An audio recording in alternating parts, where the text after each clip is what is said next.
Good afternoon everybody. आज हम लोग लेखन कौशल से संबंधित तथ्यों का अध्ययन करेंगे। इससे पूर्व आप लोगों ने पठन कौशल, उसका अर्थ, विशेषताएं, उसके उद्देश्य का महत्व एवं अन्य तथ्यों का अध्ययन किया है। अब हम लोग उसी कड़ी को आगे बढ़ाते हुए लेखन कौशल के अर्थ, उसके उद्देश्य एवं महत्व तथा अन्य तथ्यों को जानेंगे। अगर हम लेखन कौशल की अवधारणा की बात करें तो इस पर श्रीधर मुखर्जी ने एक बहुत ही महत्वपूर्ण बात कही है। उन्होंने कहा है कि संसार में व्यक्ति मुख्यतः दो प्रकार से ख्याति या अपनी प्रसिद्धि प्राप्त करता है। वह है एक वक्ता के रूप में और द्वितीय लेखक के रूप में। अगर हम वक्ता की बात करें तो वह अपने जीवन काल में विशेष पूजनीय होता है, अर्थात उसकी प्रसिद्धि या ख्याति उसके जीवन काल में ही रहती है। उसकी मृत्यु के कुछ समय पश्चात ही लोग उसे धीरे धीरे भूलने लगते हैं, परंतु जो लेखक होता है उसका नाम अमर रहता है, क्योंकि लेखक की मृत्यु के पश्चात भी उसके द्वारा किए गए लेखन कार्य एवं रचनाओं को लोग पढ़ते हैं या अध्ययन करके उसके भावों एवं विचारों को ग्रहण करते हैं और बार बार उस लेखक या कवि को याद करते हैं। इस तरह हम देखते हैं कि किसका महत्व अधिक होता है तथा वह जीवन में किस प्रकार और जीवन के पश्चात भी किस रूप में अपनी ख्याति बनाए रखता है। ये तो बात हो गई अवधारणा की। अब हम बात करते हैं लेखन कौशल के अर्थ की। सामान्य रूप में अगर बात की जाए तो लेखन कौशल का अर्थ है लिखित विचारों की अभिव्यक्ति करना, अर्थात जो भी लिखित सामग्री है उसको अपने विचारों के रूप में व्यक्त करना ही लेखन कौशल या लिखित अभिव्यक्ति कहा जाता है। अर्थात इसको हम इस रूप में समझ सकते हैं कि जिन विचारों को हम लिखकर अपनी अभिव्यक्ति करते हैं उन्हें लेखन कौशल या लिखित अभिव्यक्ति कहा जाता है। इस पर श्री मॉन्टेसरी ने कहा है कि बालकों को सर्वप्रथम लिखना सिखाया जाए, क्योंकि यह वाचन या पठन की अपेक्षा सरल होता है।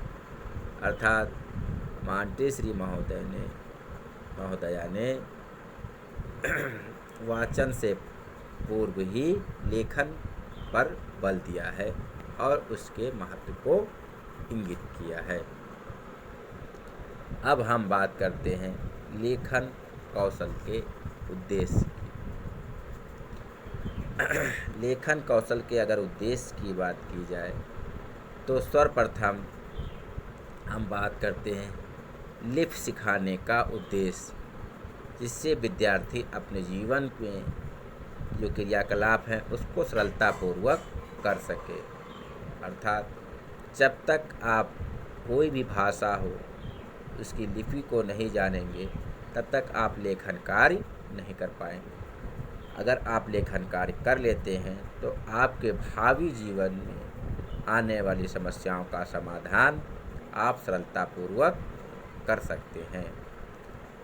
अगर दूसरे बिंदु की बात की जाए तो उसमें पत्राचार की योग्यता का विकास करना, जिससे दूरस्थ व्यक्ति के साथ विचारों का आदान प्रदान किया जा सके। यद्यपि भले ही आधुनिक युग सूचना क्रांति का युग है, लेकिन उसके बावजूद आज भी आप देखते हैं कि लोग पत्राचार अवश्य करते हैं, चाहे वो प्रशासन के स्तर पर हो या अन्य। यद्यपि जन सामान्य में पत्राचार काफ़ी हद तक बहुत कम हो गया है, लेकिन उसके बावजूद हम आज भी पत्राचार को बहुत महत्व देखते हैं।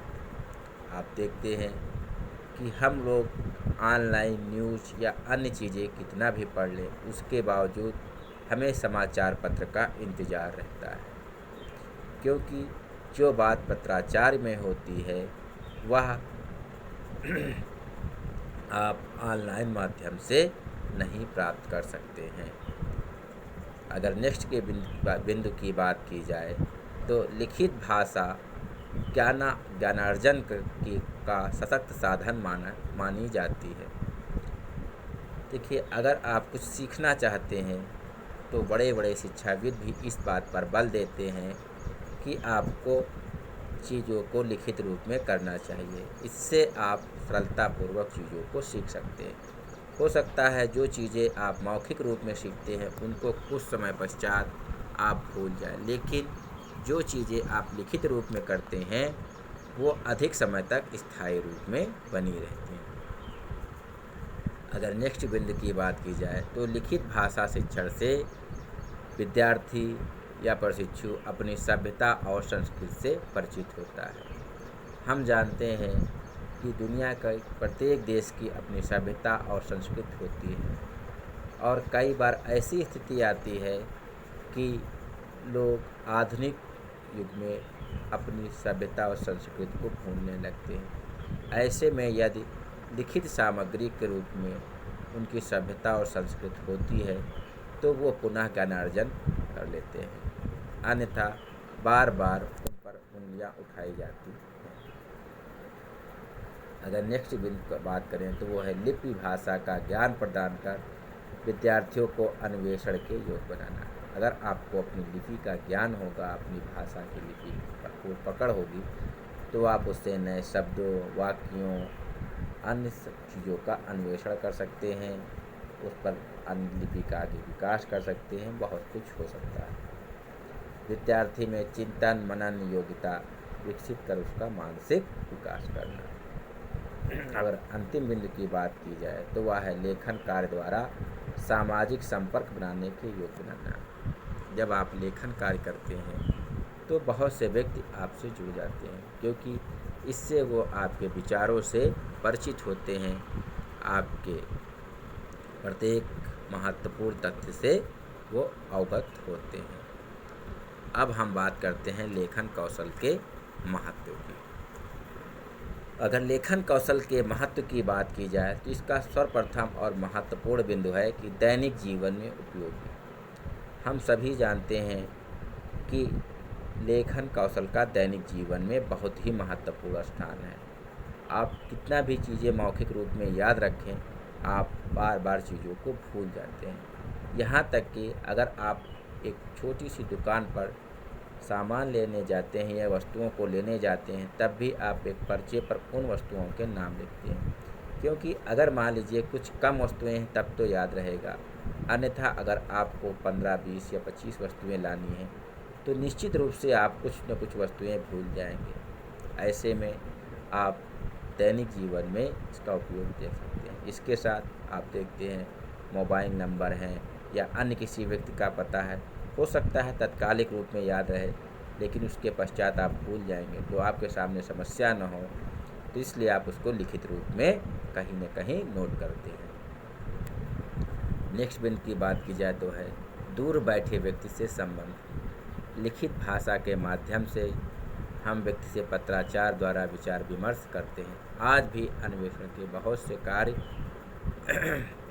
लोग पत्राचार के माध्यम से करते हैं। इससे वो भावों विचारों को सरलता से दूसरों तक पहुंचा सकते हैं। कई बार अगर हम ऑनलाइन माध्यम से बात करते हैं तो हम मुख्य बिंदु से हट जाते हैं या हमें वाक्यों के किस रूप में इंगित करना है, कैसे उनमें भाव विचारों को अभिव्यक्त करना है, यह स्पष्ट नहीं कर पाते। अगर हम नेक्स्ट बिंदु की बात करें तो वह है ज्ञानार्जन में सहायक। हम सभी जानते हैं कि लेखन कौशल ज्ञानार्जन में बहुत सहायक होता है। अगर हम देखें हमारी प्राचीन भाषा, साहित्य, इतिहास, विज्ञान इत्यादि को अगर आज हम यहाँ तक पहुँचे हैं जानने समझने के लिए, तो लिखित भाषा का ही योगदान है। क्योंकि अगर आज वो लिखित रूप में ना होती तो हो सकता है हम बहुत से बिंदुओं या तथ्यों को जान ही नहीं पाते या समझ ही नहीं पाते, और उस पर पुनः हमें पूरी अपनी ऊर्जा के साथ कार्य करना होता, जिससे हम आज विकास के जिस दौर में है वहाँ तक शायद ना पहुँच पाते। अगर नेक्स्ट बिंदु की बात करें तो भावी पीढ़ी के लिए ज्ञान का संरक्षण। हम सभी जानते हैं कि लिखित रूप में जो सामग्री होती है वो आने वाली पीढ़ी के विकास में और ज्ञान में बहुत ही महत्वपूर्ण भूमिका निभाती है। यद्यपि हम ऑनलाइन युग में रह रहे हैं, लेकिन उसके बावजूद सबको लिखित सामग्री की आवश्यकता है। क्योंकि आज भी आप देखते हैं कभी कनेक्टिविटी की समस्या, कभी कहते हैं स्पीड नहीं चल रही है, या ये भी संभव है आपके पास धनराशि ना हो और आप मोबाइल का रिचार्ज ना करा सकें। ऐसे में अगर आपको कोई भी पुस्तक मिल जाती है तो आप उससे ज्ञानार्जन कर लेते हैं और उसमें बार बार आपको ऐसी कोई समस्या या पैसे निवेश करने की आवश्यकता नहीं होती। अगर नेक्स्ट बिंदु की बात करें तो वो है अन्वेषण में सहायक। जो भी हम नए खोज करते हैं तो पुराने खोजों को हम पहले पढ़ते हैं, समझते हैं कि वहाँ पर व्यक्तियों ने या शिक्षाविदों ने या खोजकर्ताओं ने कितना खोज किया था और कहाँ तक अपनी बातों को उन्होंने पहुँचाया था। इसलिए हम आगे का आधार लिखित सामग्री को बना सकते हैं। अगर अब हम बात करें कि लेखन के लिए हम कौन कौन सी विधियों को अपनाएं, देखिए इसके लिए सबसे महत्वपूर्ण बात है कि लेखन सामग्री जो भी आप कार्य कर रहे हैं, सारी चीज़ें, उसके लिए हमारे शिक्षाविदों ने कुछ बिंदुओं या तथ्यों की बात की, जिसके माध्यम से आप छात्रों को बहुत सरलता से ही लेखन कौशल में पारंगत बना सकते हैं, ना कि पारंगत बना सकते हैं, बल्कि उन्हें एक अच्छा लेखक बना सकते हैं। इसमें अगर हम सर्वप्रथम बात करें तो वह है रूपरेखा अनुकरण विधि। इसमें वास्तव में होता क्या है, जो शिक्षक होता है वो बच्चों की या बालकों की अभ्यास पुस्तिका श्याम पट पर स्लेट या चाक या पेंसिल से बिंदु बनाते हुए शब्द या वाक्य लिख देता है और छात्रों को उनको फेरने के लिए कहता है, अर्थात जिसको आप एक तरह से कर्सिव राइटिंग बुक आधुनिक युग में कहते हैं। अर्थात जो बिंदियाँ बनी होती हैं, बच्चों से कहा जाता है आप इन्हीं बिंदियों के आधार पर उसको उसी रूप में लिखें उसी के ऊपर। जब बालक बार बार ऐसे अभ्यास करता है तो वो बहुत सरलता से चीज़ों को सीख लेता है। नेक्स्ट बिंदु की बात करें तो है स्वतंत्र अनुकरण विधि। इसमें शिक्षक श्याम पट पर या स्लेट पर ऊपर एक शब्द लिख देता है या वाक्य लिख देता है और बच्चों से कहता है आप ऊपर के शब्दों या वाक्यों को देखकर नीचे बार बार उसी को लिखें। इससे बालक स्वतंत्र रूप से लेखन कौशल में पारंगत होता है। नेक्स्ट बिंदु की बात करें तो वो है मॉन्टेसरी विधि। मॉन्टेसरी ने लेखन में आँख, कान और हाथ तीनों के प्रयोग पर बल दिया। उनके अनुसार बालकों को पहले लकड़ी अथवा गत्ते पर बने अक्षरों पर उंगली फेरने को कहना चाहिए, फिर पेंसिल को उन्हीं अक्षरों पर घुमाना चाहिए।